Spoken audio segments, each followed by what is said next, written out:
Hello, students. Welcome back. So, last class we had finished the chapter development. Today we will revise it. I will also post a little quiz at the bottom. Please attempt it so that you all know if you all have understood the chapter well or not. So, what is development? It is defined as growth. Some of the important goals that we seek are we seek for more income, equal treatment, freedom, security, respect from others. These are some development goals of certain people. Now, different people have different development goals. What will be development for one is not necessary is development for everyone. It could even be destructive to some people. The development for one can be conflicting interest with somebody else. People desire regular work, better wages, decent price for their crops and other products. Material goods are not adequate to live. People resent discrimination of any kind. They are the only one aspect on which life depends. Quality of life is also dependent on non material things. So we also seek equal treatment, freedom, security, respect, and we all resent discrimination. These are the things which cannot be ignored or neglected. It would be wrong to conclude that what cannot be measured is not important.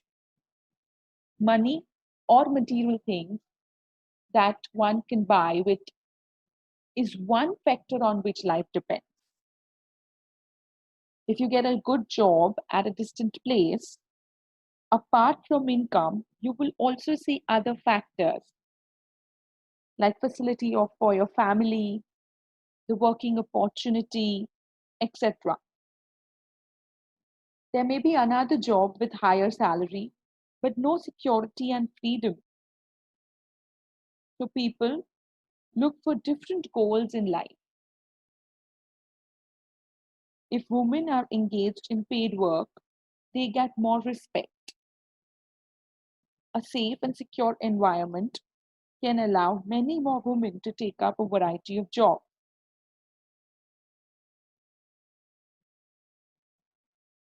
Development means that people not only get better income, but they also get other important things of life like freedom, equality, and security. Criteria to compare development of different countries. Okay, before we move further, we should also look at national development. Just like individuals have different goals, their notion of development is also likely to be very different. It is important to keep in mind that different people could have different and conflicting notions of a country's development. There is no fair and just path of development. Development is perennial and it will be different for different people. Criteria to compare economic development of countries.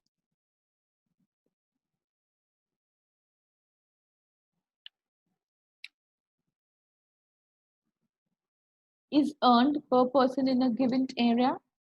It is also known as per capita income. Standard of living of people in a country depends on their per capita income.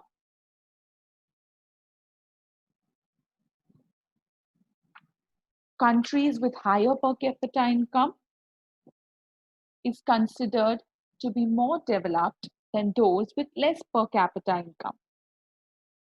It is calculated by dividing the area's total income by its total population. Per capita income isn't a useful measure to compare countries as they hide many disparities. So, this is not the perfect way to calculate. The per capita income is estimated by dividing national income by population.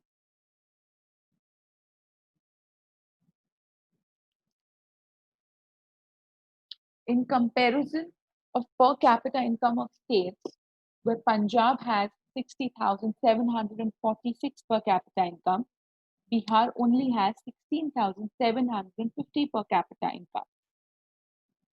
But if you look at only per capita income, you will see that Punjab would be considered more developed and Bihar least developed. But according to the modern view, economic development is defined in terms of economic welfare.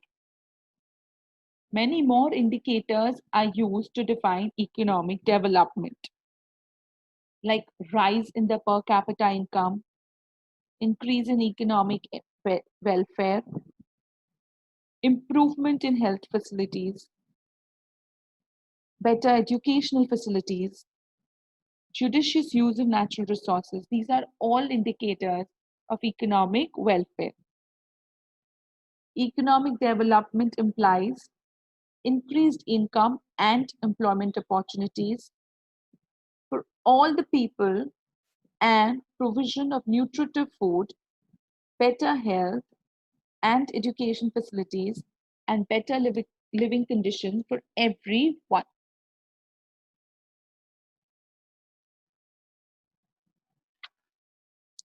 Now, you can also compare two countries on the indicators of infant mortality rate, literacy rate, gross enrollment ratio, life expectancy, and people living below poverty line.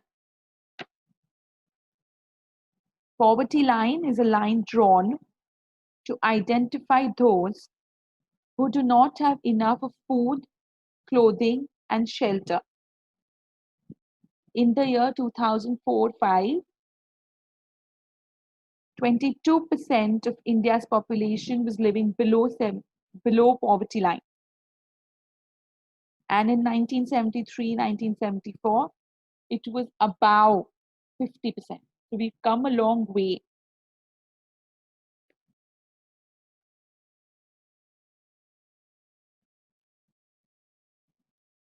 So we could, if we were comparing only on the basis of per capita income, we would say Bihar is least developed.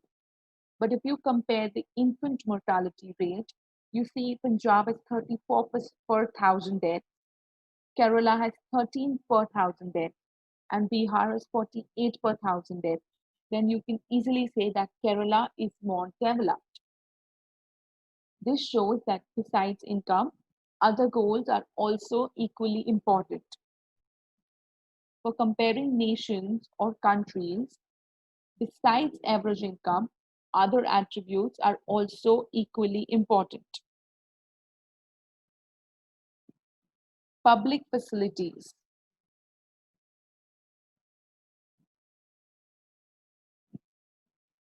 For some facilities which a person cannot purchase or arrange at an individual level are called public facilities. These are provided or ensured by the government.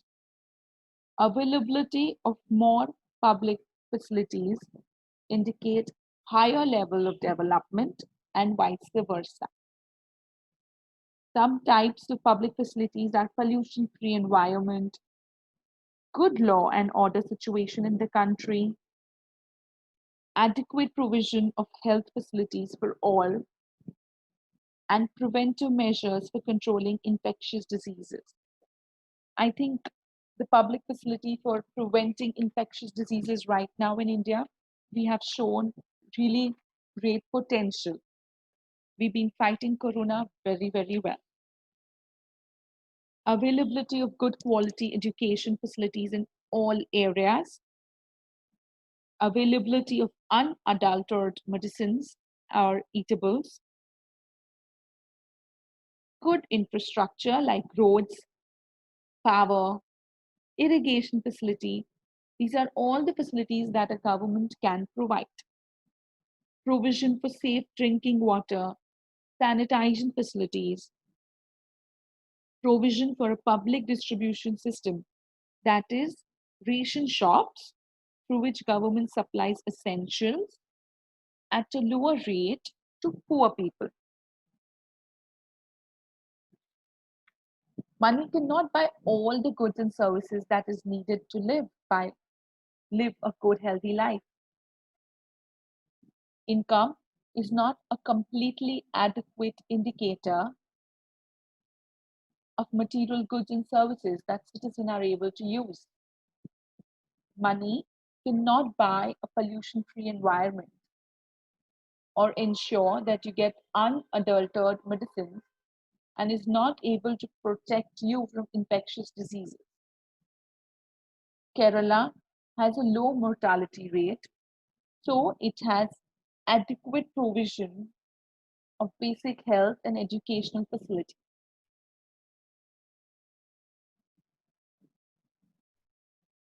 Sustainability of development.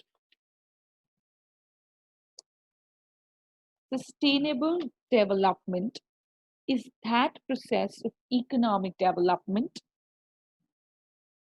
which aims at maintaining the quality of life of both present and future generations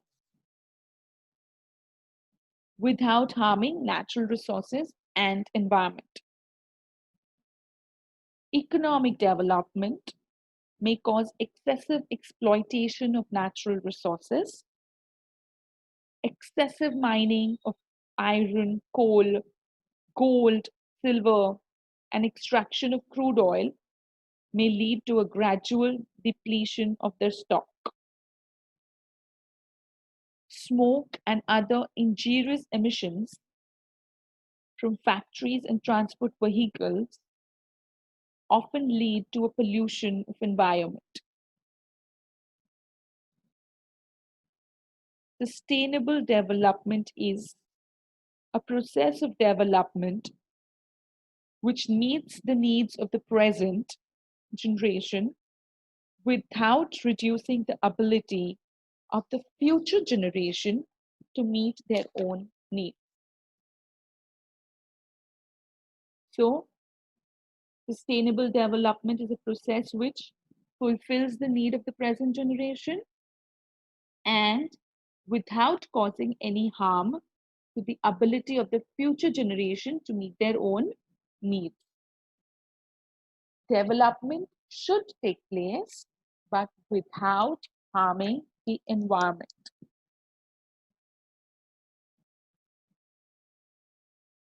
Groundwater is under serious threat due to overuse. Groundwater is an example of renewable resource. It is replenished by nature, as in the case of crops and plants, but it takes lots of years, and we are using it faster than it is being replenished. Consequences of environmental degradation does not respect nation or state boundaries. It is not an issue which is region specific or nation specific. All our futures are linked together. Sustainability of development is a new area of knowledge. So the scientists, economists, philosophers, and other social scientists are working together to find new ways, new resources to meet our needs. Development or process is perennial. Human Development Index, HDI. It is defined as a composite statistic of life expectancy, education, and per capita income indicators. These are used to rank countries in 4 tiers of human development. The concept of Human Development Index was introduced by the United Nations Development Programme. It is an agency of United Nations. In its first Human Development Report of 1990, since then, UNDP has been publishing every year a Human Development Report. According to the 1997 Human Development Report, human development is a process of widening people's choices as well as raising the level of well-being achieved. Conveniently, economic development has laid emphasis exclusively on expansion of only one choice, income.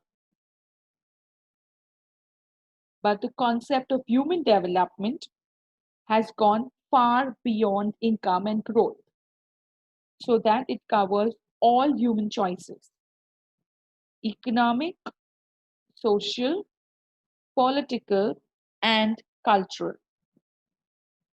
The purpose of development is to enlarge the human choices.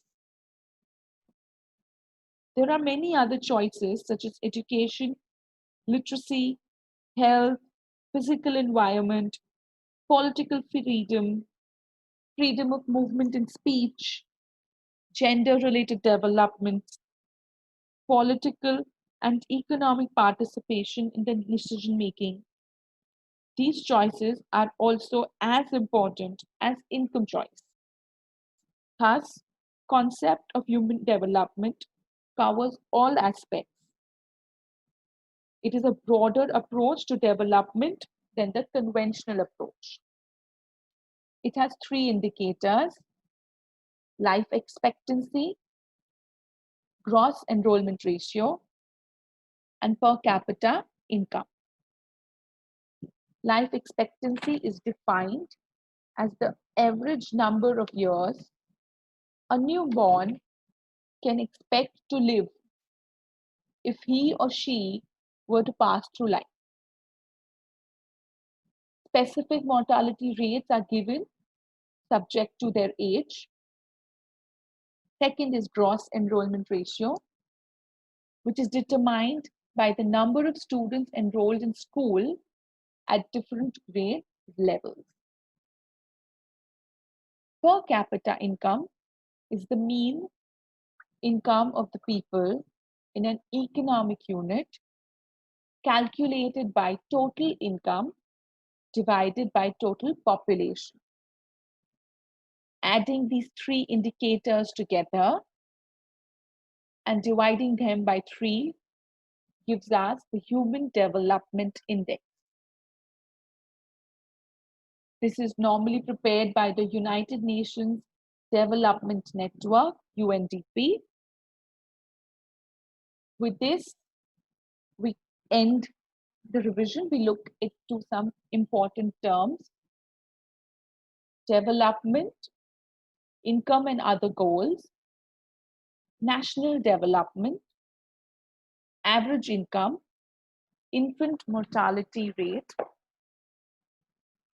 So development is defined as growth. We've already spoken about some important goals. One would consider income and other goals. One would consider earning more income being a common factor which among people. With income, they can buy services and goods for their daily needs. National development refers to the ability of a nation to improve the lives of its citizens. Measures of improvement can be material, such as availability of healthcare and education, etc. Average income is the average income is earned per person in a given area. Infant mortality rate is the number of deaths under 1 year of age occurring among the live births in a given geographical area during a given year. Literacy rate. Literacy rate is the total percentage of the population of an area at a particular time, aged 7 years or above, who can read and write with understanding. Net attendance ratio. It is defined as the ratio of the people in the official age group attending any educational institution in a particular class or group to the total number of people in that age group. Public facilities are those which are provided by the government to satisfy the collective needs of people, like hospitals, schools, community halls. Human Development Index is a composite statistic of life expectancy, education, and per capita income, which are used to rank countries in 4 tiers of human development. Sustainable development is development that meets the needs of people of the present without compromising the ability of future generations to meet their own needs. So you can write down these terms if you have not written down in the notes before. These terms are important. With this, we end today's chapter. We end the revision. I'm going to attach a small quiz in the description box. Please give the quiz so that you can note down your own progress. Stay home, stay safe, take care, and keep learning.